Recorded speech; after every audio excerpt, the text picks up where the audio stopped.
Ерөн оны ардчлалтай хамт хүүхдийн эрхийн асуудал бидний анхаарлын төвд ирж, олон арван хүүхдийн гих тодтголтой байгууллагууд бий болж, хүүхэдтэй холбоотой асуудлуудыг ярилцаж хэлэлцэх болсон нь сайшаалтай юм. Гэвч хүссэн хэмжээндээ хүртэл бид хүүхдийн эрх чөлөөг хангаж чадахгүй байгаа нь харамсалтай. Өнөөдөр Улаанбаатар хотод амьдралаа дээшлүүлэх гэж шилжин ирсэн олон арван иргэд тэднийг дагсан бяцхан хүүхдийн асуудлыг хэрхэн шийдэх талаар олон асуудал урган гарч ирж байна. Гэрийн булан тохой бараадан, унших ном, тоглох тоглоом, идэх халуун хоол, сурах зүйлгүй өсч бойжж байгаа хүүхдүүд гудамжны хог шавхайн дээр өсч буй жаалууд тэд үе тэнгийн найзуудынхаа адилаар цэцэрлэгт явахыг битүүхэндээ мөрөөдөж байгаа.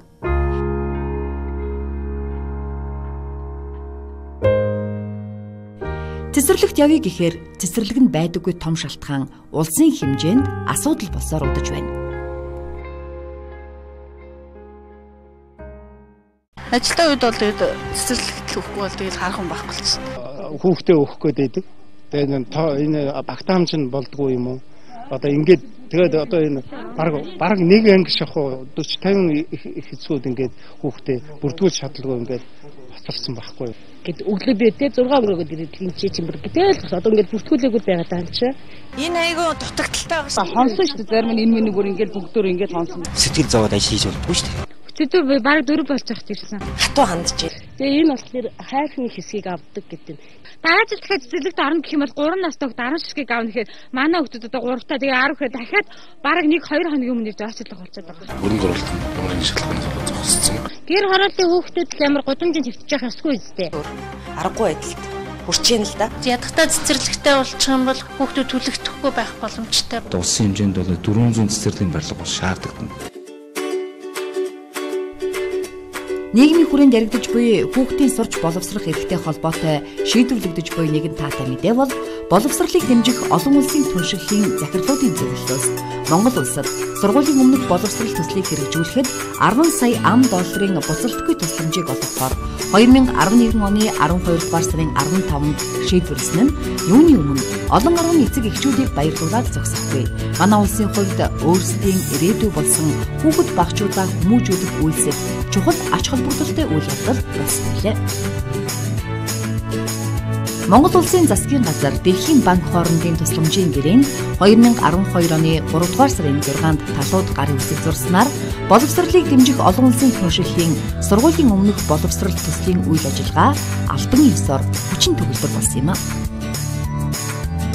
Уг төслийн зорилго нь хүн амын өсөлттэй сургуулийн өмнөх боловсролыг уялдуулах, нийгмийн эмзэг бүлгийн хүүхдүүдийг сургуулийн өмнөх боловсролд хамруулж, нийгмийн тэгш бус байдлыг арилгахад оршиж байгаа гэдгээрээ онцлогтой юм а. Боловсролыг дэмжих олон улсын түншлэлийн сургуулийн өмнөх боловсрол төслийн нийт санхүүжилт 12 сая $849 мянган бөгөөд үүнээс 10 сая $10 боловсролыг дэмжих олон улсын түншлэлээс үлдэх 2 сая $849 мянган Монгол улсын засгийн газраас санхүүжүүлжээ. Цэцэрлэгийн хүрэлцэн хангаж муутай аслагдсан гэр хорооллын хороодууд дээр бол баригдсанаар гол ач холбогдол байгаа. Яагаад вэ гэхээр дээрх энэ цэцэрлэгүүдийн хүүхдийн хамрагдалтын гол асуудал нь болохоор тухайн одоо хүүхдийн эцэг эхчүүдийн ажил хөдөлмөр эрхлэх, төрхийн орлогоо дэвшлүүлэх энэ боломжууд маш их нэмэгдэж байгаа нэг үндэслэл байгаа. Энэ дээр үндэслэгдээд нэгдүгürt бол ялангуяа аслагдсан тэр хөрх айл иргэдэд бол төрийн үйлчилгээ ойртож байна. Хоёрт нь бол энэ одоо 17 барилга баригдсанаар 2600 хамрагдаж байна. 2600 гэж шинээр нэмэгдэж хамрагдаж байна гэсэн.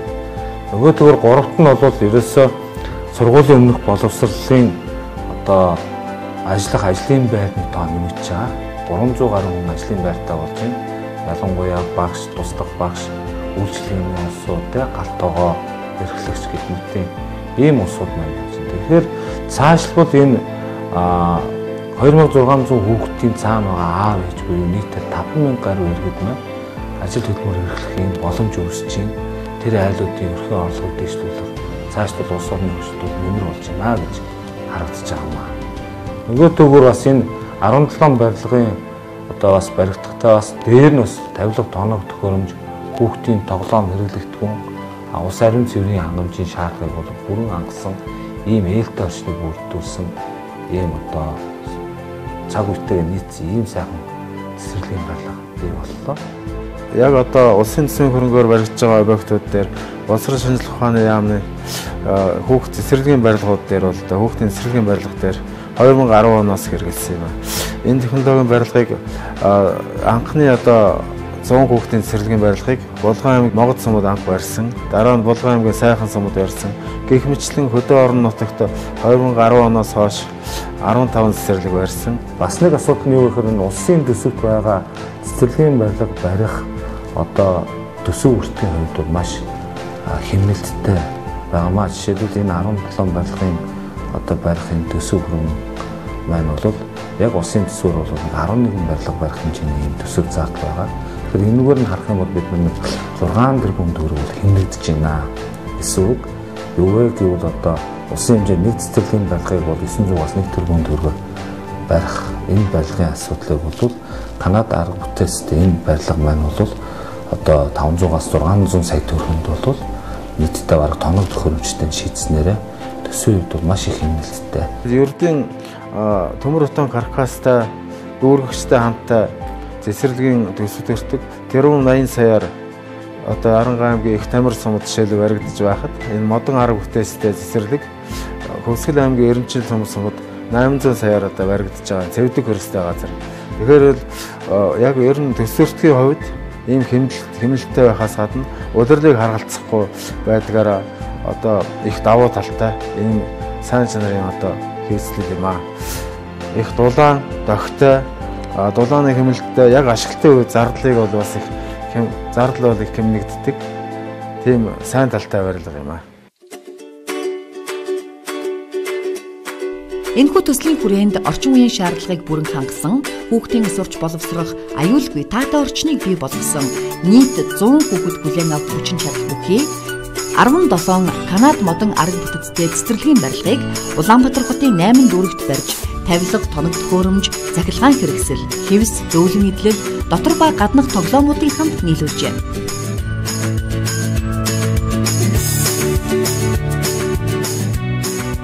Одоогоор 15 цэцэрлэгийн барилгыг улсын комисс бүлээн авч, цэцэрлэгүүд нь байнгын үйл ажиллагаагаа эхлүүлэн хүүхэд багчуудаа бүлээн авч эхлэв байна.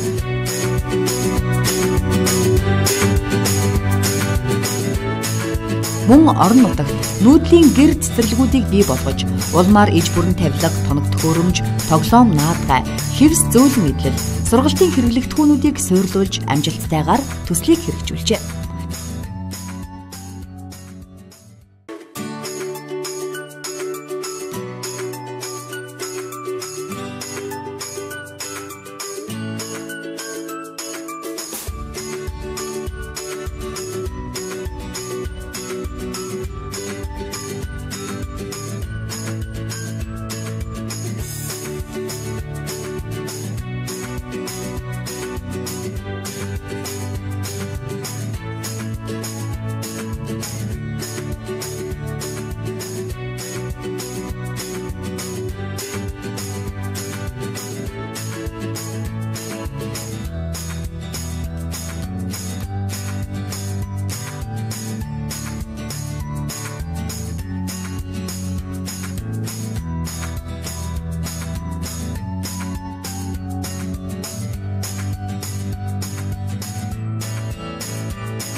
Манай суманд 2009 онд улсын төсвийн хөрөнгөөр 75 хүүхдийн цэцэрлэг одоо ашиглалтанд орсон юм байгаа. Одоо түүнээс хойш 2012 онд Монгол Улсын засгийн газар Дэлхийн банкны хамтран хэрэгжүүлж байгаа энэ СОБ-ийн төсөлд сум маань одоо хамрагдаж 2 гэр бусад одоо тоглоом наадгай нийт одоо хэрэгжилтэйгээр 290 орчим сая төгрөгийн хөрөнгө оруулалт манай орон нутгад одоо ирсэн.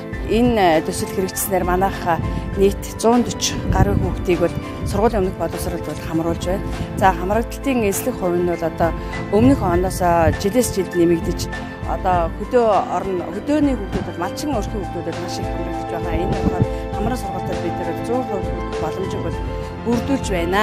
Бид бас СОБ-ийн төсөл хэрэгжтэй зэрэгцээд орон нутгаас бас 2 гэрийг давхар шийдээд өвлийн нөхцөлд бол 4 гэрийг одоо 2-2-оор өгсөн 2 ангийг одоо 3 бүлгээрээ хуучин 3 бүлгээрээ нэмээд 5 бүлгийг одоо ажиллуулад зундаа бол хөдөөний багтаа нүүдлийн гэр цэцэрлэгээ ажиллуулад одоо 3 жилийн мөрийг бол үзэж байна. За манай цэцэрлэг нь болохоор Дэлхийн банкны төслийн тоглоом наадгаа сургалтын хэрэглэгтүүнд бол хамрагдаж 2-3 жил дараалан бол энэ банкны төсөлд бол хамрагдсан.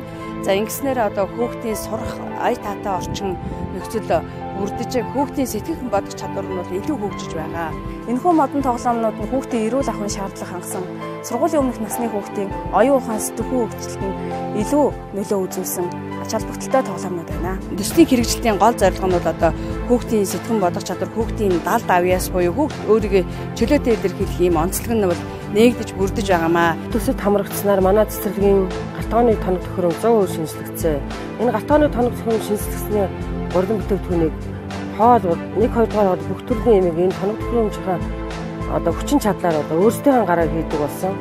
1-2 дугаар хоол бол одоо ундаа жүүс бүх төрлийн нарийн боовыг одоо төслийн тоног төхөөрөмжөөр давтагдчихгүйгээр сард 1 удаа хүүхдэд олгодог.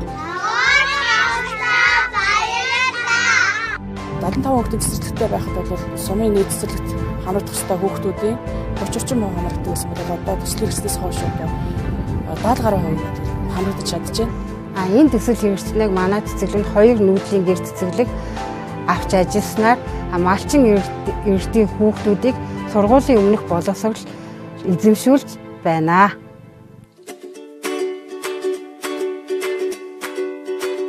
Ийхүү ээж бүрэн тавилга тоног төхөөрөмж бүхий цэцэрлэгүүд ашиглалтанд орсноор хүүхдэд ээлтэй сургалтын орчин бүрдэж нийслэлийн хэмжээнд жил бүр 2-5 насны нийт 1700 хүүхэд болон нүүдлийн 100 гэр цэцэрлэгийг 14 аймгийн алслагдсан 100 суманд байгуулснаар жил бүр хөдөөгийн малчин өрхийн 2500 хүүхэд тус сургуулийн өмнөх боловсрол эзэмших юм а.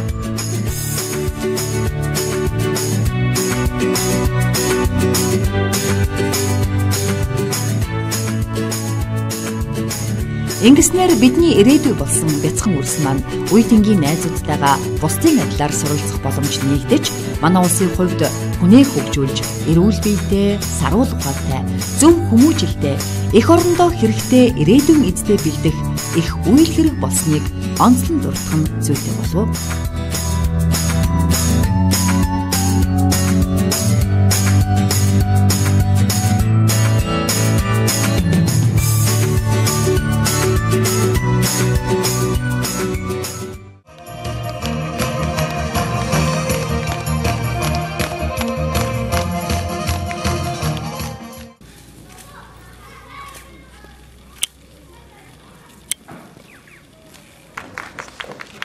Ийхүү хүүхдийн дуу сангисан их хөргөөний маань үйл ажиллагаа эхэлж байна.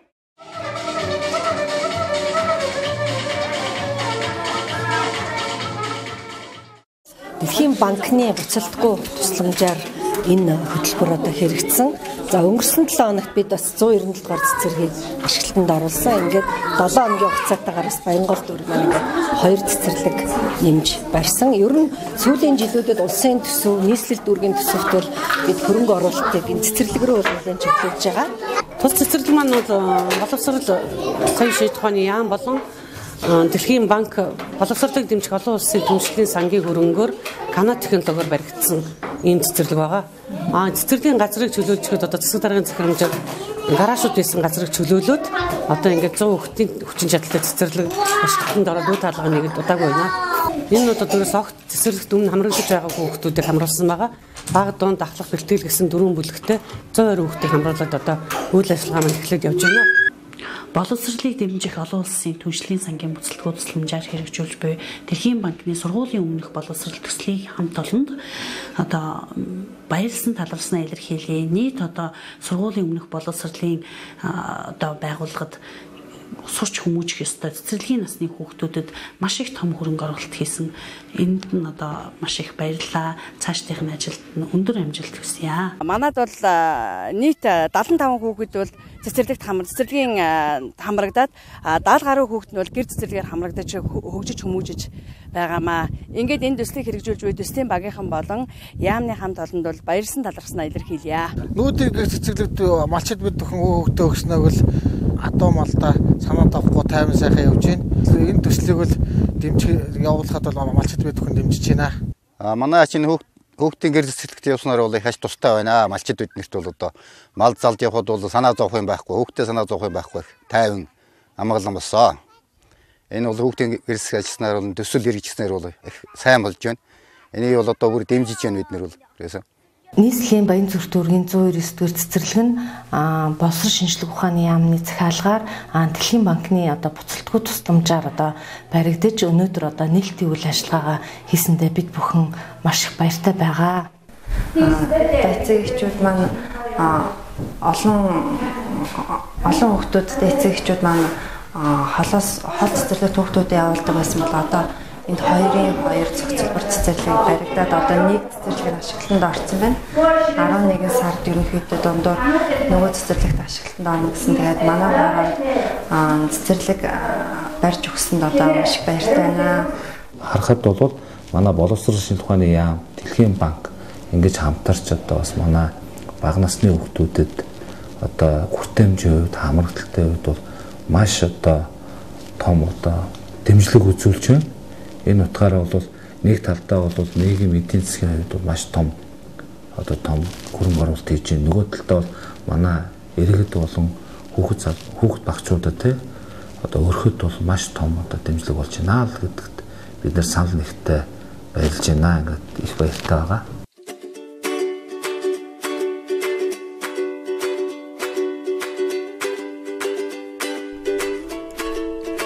Төслийн хүрээнд хэрэгжсэн үйл ажиллагаа нь өнөөгийн бодит эрэлт хэрэгцээнд бүрэн нийцэж буй талбартай бөгөөд үүнийг багш сурагчид хөдөөгийн сумын удирдлага, алслагдсан сумын малчин өрхийн хүүхдүүдийн эцэг эхчүүдээс ирж буй эерэг хандлага тэдний талархсан сэтгэлээс бид тодорхой харж болох юм.